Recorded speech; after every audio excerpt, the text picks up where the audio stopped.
about everything I have in my bug out bag. I have been putting this together for a while. Comes to, it's not cheap. Everything here that was purchased comes to over $500 in total. But we really, really wanted to put this together. Originally, we were going to put one together for every single one of the kids, but for financial reasons, you can imagine $500 a bag and 7 people in our family was more than we were able to put together at this moment. So this is the bag. Got it on Amazon, and I really like it. It fits an adult quite nicely. It's a little big for a child, but anyhow, so stuff I have in it. Headlamp, 3 AAA batteries will keep that thing alive, and then batteries. I have some AA, AAA, 9-volt, I think they're called, and just good to have batteries for.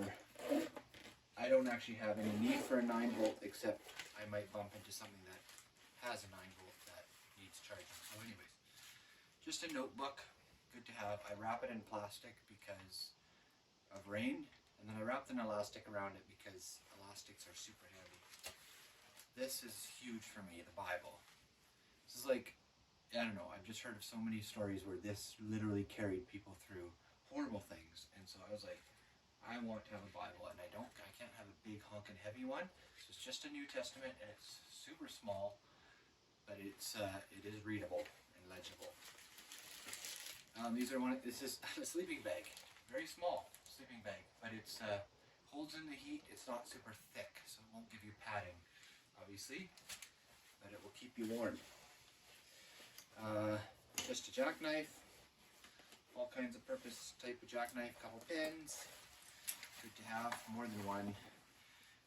Oh, I didn't realize I have 2 headlamps. Not really necessary unless you have more than one person. This is a bracelet. It becomes a rope if need be. It's also got a flint for starting fires, and in case there's emergency, a little compass, which is super small and hard to read, but it is there. I got a couple lighters in here. There's another one right there. I highly recommend also bringing matches and put them in a Ziploc bag, and the reason for that is because when these get really cold, they don't light very well. I just realized that. I went to the cabin, it was -8 out there, and none of the lighters worked until it warmed up, and then they started working. You kind of need fire when it's cold. So I recommend matches that don't seem to care. A little bunch of nails, random nails for hanging stuff on trees or building something quick whip up a shelter and you don't have nails, that sucks. And another lighter. And next, first aid kit.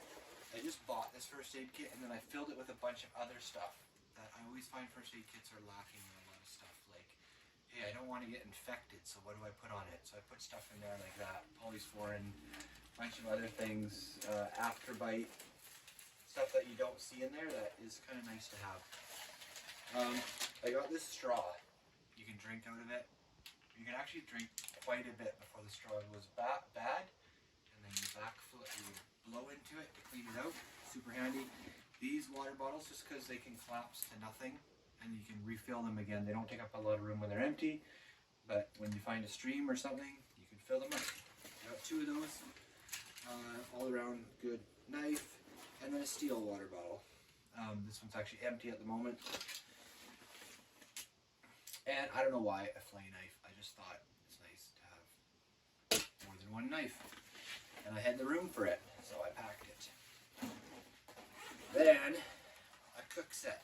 I've got all the pots and pans in here you could need. Forks, knives, spoons, scrub brushes. And inside here is actually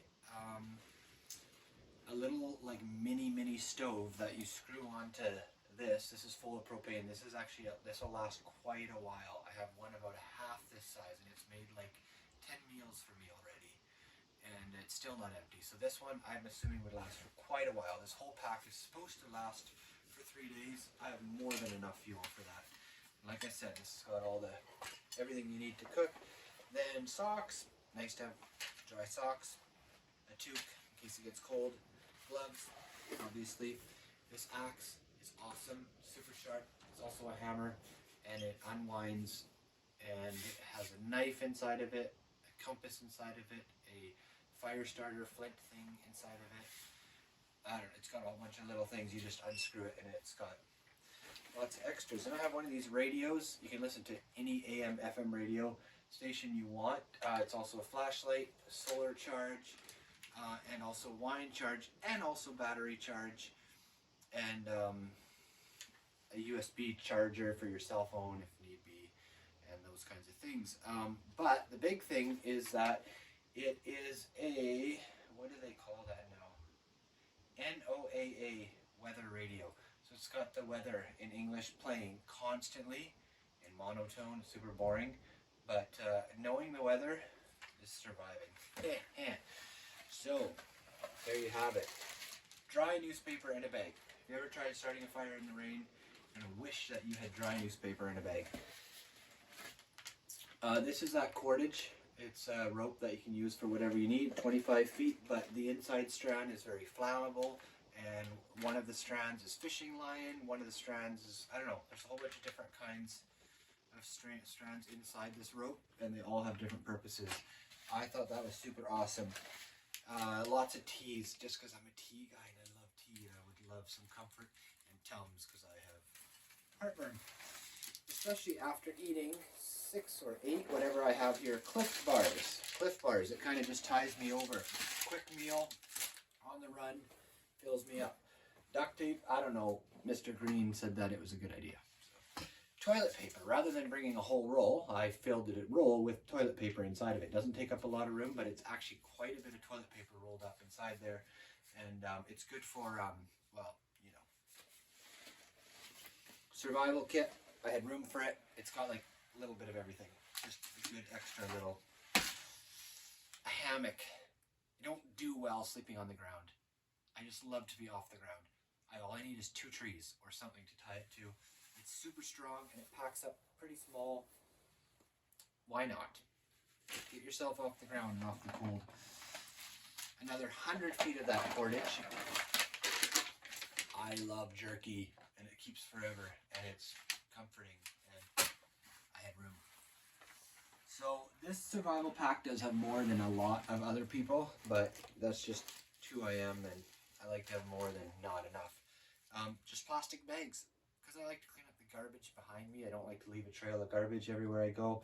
And once again, wrapped in more elastics to keep it small, and elastics are handy. Ammunition for my SKS. So one of the things I do when I grab my bag to run is I need to have my, grab my SKS, because that's the gun I chose for all-around purpose of some extra Ziploc bags, because that's fun. This is a bow saw. I don't know, I chose a bow saw rather than those flip open ones just because it's so small. It's literally all it is. It's kind of a weapon too, but you know. And then here I have a big tarp. It's big. I went with bigger than smaller. It's like a 10 by 20. I went with big because it rains a lot here in BC and it gets depressing and I hate getting wet. So I brought a big thing. Then I have one of these utility knives, like multi-purpose, multi-tools I think they're called. Pliers, you name it. A lot of different things. Can openers, stuff like that. So that's what I have in my to-go bag. And it's like a bag that's supposed to last for 3 days in an emergency where I have to run, or there's an earthquake, or I don't know. You name it. An atomic bomb goes off in Vancouver and we need to flee. I grab this bag and my kids.